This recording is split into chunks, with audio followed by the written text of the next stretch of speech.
Hi, my name is Zach and this video was pre-recorded because chances are I am currently in a chess tournament and those live games can be seen on Twitch live. Today, you are going to be seeing a game that is too good not to be shown. You see, the other day I had somewhat of an ego boost.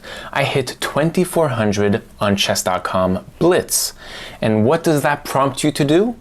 You look through, you scroll through your friends' rating and see who is better than you still to beat and pass next. And so upon scrolling the friends list on my chess.com, I came across this pioneer of chess in Canada.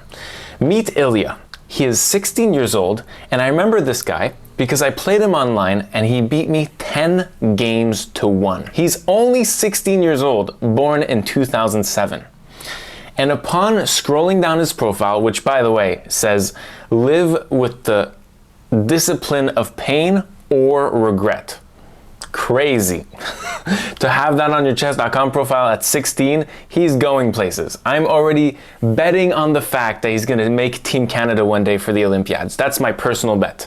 Anyways, upon scrolling down his profile, I come to see his best game, the game that you crown, that you show the world. And below the game, he has this little note that says, "This is too good not to be shown." And that is the chess game we will be looking at today. And let me tell you, it will blow your mind. Ilia has 2550 rating at the time on chess.com, and his opponent, Brazilian Swag, has almost 2500 as well. Ilia starts with e4, and his opponent goes with c5, driving us in to a Sicilian defense, known for its sharp line and intensive play. Ilia continues with knight f3, and to e6, which reveals the Khan variation or the Taimanov variation of the Sicilian, depending on Black's move order. We will get into some very open positions here. So d4 is continued, takes, and then knight takes. a6 is played, which reveals to us that this is a Khan variation of the Sicilian defense. Black will look for seek quick development like this, castle short, and have a good life. Though Ilia does not intend for his opponent to castle from the very beginning. And right here, he goes knight c3, developing queen c7, very normal move so far. We're still in the book opening moves. Bishop e2, knight f6, and now he goes for a very quick castling move. His opponent goes with d6, still in the book, right? We're still 10 moves of theory deep. And now bishop e3. Both opponents are developing their pieces. White has much quicker development, I would say, but still it's all very quick, right? Now f4, still book move, and his opponent does not castle. And this is where we leave the opening theory book. His opponent develops a piece with knight bd7, to which Ilia feels the right to disrupt the king side here due to the fact that Black did not take their chance to castle on this move. And he goes with an immediate g4.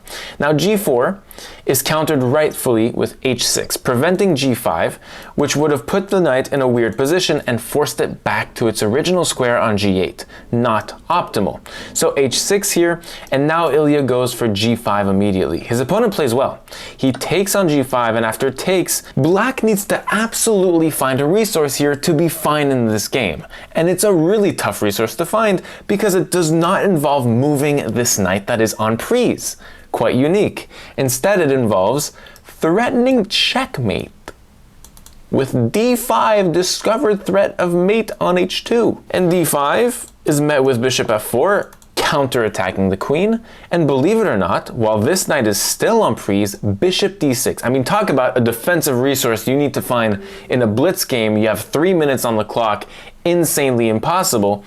I do not expect the 2500 to find this in the matter of seconds. And so on this, if you take, I can take back with the queen, threaten mate, and you still can't take my knight. And once you defend, let's say something like this, now I can take the pawn, and I'm up a pawn as Black. So you can also defend your bishop here, but then e5 looks really nice for Black. And here after knight f5, you swap pieces. Here Black is doing absolutely fine, and it's an equal position. This is for equality. So after takes, his opponent does the normal looking move. Knight h7, right? It's okay, it's not amazing and it doesn't look normal, but the knight has to move and h7 square is like the best one, the best possible square. You don't want to go to g8. Maybe g8 is actually better because you keep the rook open. I mean, here you're just blocking your rook and your knight is not that good. But the positive of this is that you control g5. Now Ilia starts his magic. He sees that this is so passive, and if he has the chance to open it up, he can really make a dent and expose this king on e8. And so now he starts with the move g6, which is actually not the best move. Ilia already has a winning idea that is hard to find. Let's just give some credit here. Rook takes f7 was the best move of this position. So rook takes f7, crazy. You sack a rook, and now you go for g6, forking these two pieces. If the king takes, you want to take out the exit square on f7, so you go bishop h5 check, taking up f7. The king has to stay afloat, and now queen f1 check, king e5, and now you have checkmate on f4. So this is not possible at all, and so the king goes back, and now you can go like knight takes e6, queen has to move, knight d5, you're just jamming in. It's like, it's bloody. It's a bloody war. You can take this knight whenever you want. Bishop f6, something like queen f1. Oh my god, this is dirty. This is, I feel bad showing you. Then there's mate here threats. I mean, this is... Rook takes f7 was better, but Ilia goes for g6, which is not that bad. It's just not as winning as rook takes f7. This is winning still. Here you're breaking the pawn structure on f7, e6. If they take, we take here.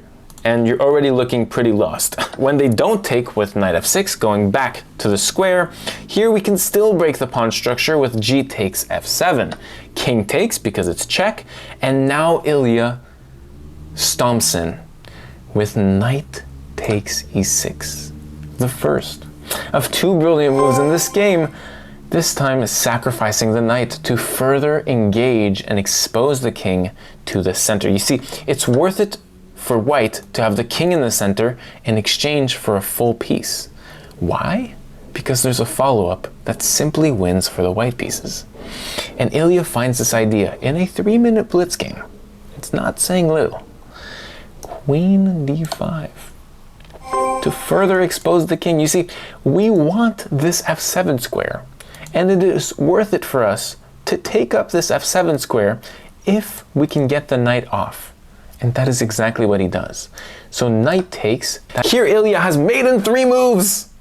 He missed it. Bishop g4 check. And here the king is looking really lost since nothing can block on f5. So king e5, and then you just have rook f5. This is defended. So the king, where does it go? It goes here, and then you can take here. You can also do checkmate, pawn mate. And so this was made in 3, but one would argue that what happened in the game is potentially even more pretty. So Ilia takes back with the pawn, which is a big mistake because obviously there's mate in 3, but this is still winning for white. It's that good of a position. The king is forced to go to e5. I guess this is what Ilia loved about e takes d5. And now he goes bishop f4. And this is an interesting intuitive pull. The king is reluctant to go to f6 or f5, the better squares, because they both give a discovered check opportunity for the white pieces to just win back a full queen and be up a piece, be up material.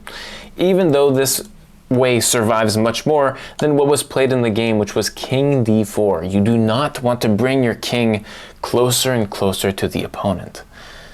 And now Ilia unleashes a forced checkmate in 4 moves. He goes for rook a d1, bringing in the final piece into the attack now with check. And this forces his opponent's next move, king c5. And now it's a very nice maneuver and scope of patterns. You just have to look at what your pieces are taking up and what the king can go towards. So the king has 2 options. And let me say that this option is way better for white because it offers king safety. If the king is safe, the black pieces have won the game because they're up a queen. So here he starts with bishop e3, which is really good. You're taking up the exit square, the most important for the black pieces. The king is forced to move up because all the down squares are taken up.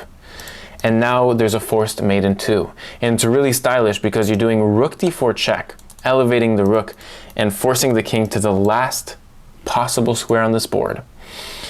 And here there is a discovered checkmate of a square. You're taking up the exit square with discovered checkmate. On the side of the board with a raise of bishops and a knight and a rook, while the queen and both rooks and bishop pair and knight is just laying stale on the board.